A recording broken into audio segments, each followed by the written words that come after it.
Tout d'abord, nous vous remercions d'être venus ce soir pour nous parler de la Sakai et de votre roman. J'aurais une première question à vous poser. Qu'est-ce qui vous a poussé à écrire votre premier livre sur l'univers néocolonialisme à Madagascar? Bon, j'étais venu il y a longtemps déjà, je ne sais plus quand, dans ce lycée. J'avais fait un stage de théâtre ici.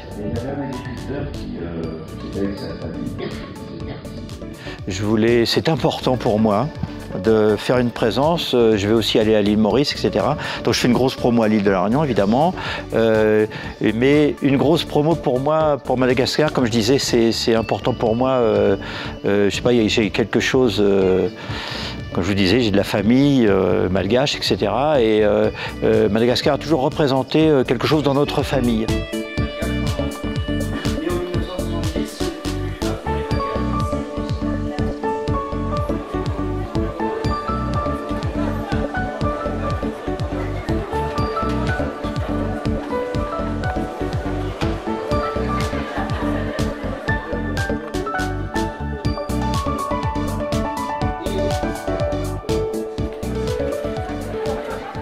Pour ma part, parce qu'il me semble que la francophonie a besoin d'être expliquée. Le sommet est l'occasion de mettre en lumière en fait cette notion qui est très complexe, qui peut être très polémique, mais qui peut être aussi une occasion en fait pour les étudiants, pour les élèves, de découvrir vraiment les mondes auxquels ils appartiennent. Et il me semble que la francophonie a besoin aussi d'être expliquée aux francophones, que sont les élèves malgaches, et qui souvent l'ignorent en réalité. Donc c'était un petit peu cet objectif à la fois d'explication, de promotion, de diffusion d'une discipline qui permet aux élèves d'enrichir considérablement leur vision du monde et des cultures. Donc je travaille depuis très longtemps sur les littératures malgaches francophones que je mets en réseau avec les littératures francophones des autres zones. Et ce sommet me paraît une excellente occasion de rendre compte de l'état de la production littéraire malgache en français, comme de l'état de la langue française ici à Madagascar. J'ai donc conçu une anthologie qui présente l'état de la langue, l'histoire de la langue française à Madagascar, à côté de la langue malgache, et l'état de cette production littéraire, et ainsi que la production littéraire en français sur Madagascar. C'est une sorte de panorama de la situation contemporaine.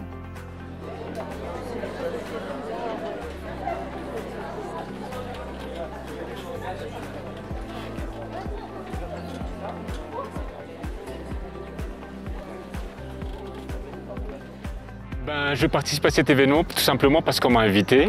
Je remercie d'ailleurs le lycée de m'avoir invité. Je pense que c'est aussi le fruit d'une collaboration depuis maintenant quelques années, puisque mon roman Géotropique et mon second roman, mon deuxième roman Les larmes d'Ietse sont étudiés pour le bac au lycée.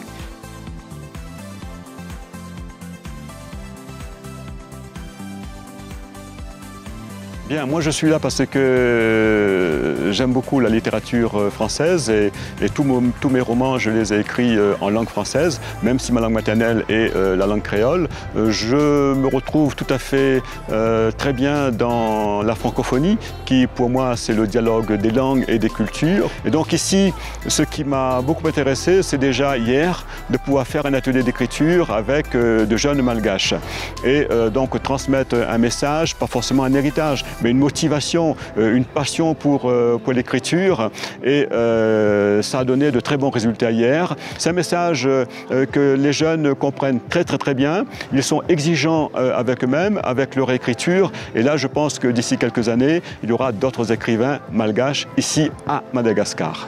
Pour une raison affective d'abord, c'est que 2 de mes petits-enfants sont au lycée français et que ça aurait été vraiment très méchant de ne pas venir. Ils en étaient très fiers. Puis surtout, le projet m'a intéressée. Et je pense que ce qui a été dit pendant le débat était quelque chose d'important. Que c'est important que les jeunes entendent des adultes qui leur disent autre chose que tais-toi, ne parle pas. Et que là, je crois que là, il y avait dans ces débats qui ont eu lieu, il y avait une matière pour les enseignants pour travailler sur le long terme. Voilà, je crois que non, j'étais très contente d'être là et je pense que j'espère que ça fera plaisir aux élèves. C'était terrible, c'était l'esclave et qu'il était prêt à brûler la plus riche colonie du pays. Chaque académicien a un mot dans le dictionnaire. Et le mot qu'on m'a donné au moment d'entrer à l'Académie française, c'était le mot vaillant. On était arrivé, donc vaillant, on a trouvé que j'étais quelqu'un de vaillant, de courageux. Et donc voilà, et nous continuons jusqu'à la fin. Chaque édition du dictionnaire prend à peu près 35 à 40 ans.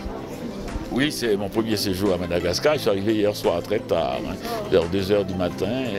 Et je suis, normalement, je dois être très très fatigué, mais il y a tellement une belle énergie ici que je suis encore vivant, je ne sais pas. Et c'est la chaleur des gens aussi. Donc si je rappelle les différents objectifs, donc il y avait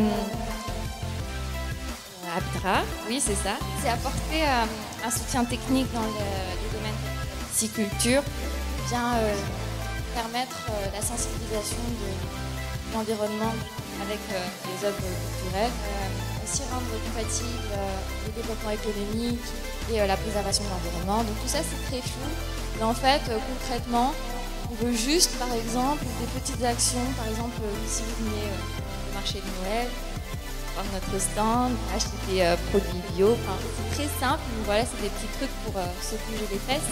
On a vu qu'il y avait des personnes qui n'étaient pas vraiment d'accord sur certains points, mais on voit qu'il y a vraiment une dynamique, une synergie qu'on essaie de créer. Donc on n'est pas tous passionnés par l'environnement ou par la planète déjà de base, donc on essaie vraiment de créer quelque chose de bien. Et donc voilà, merci à tous.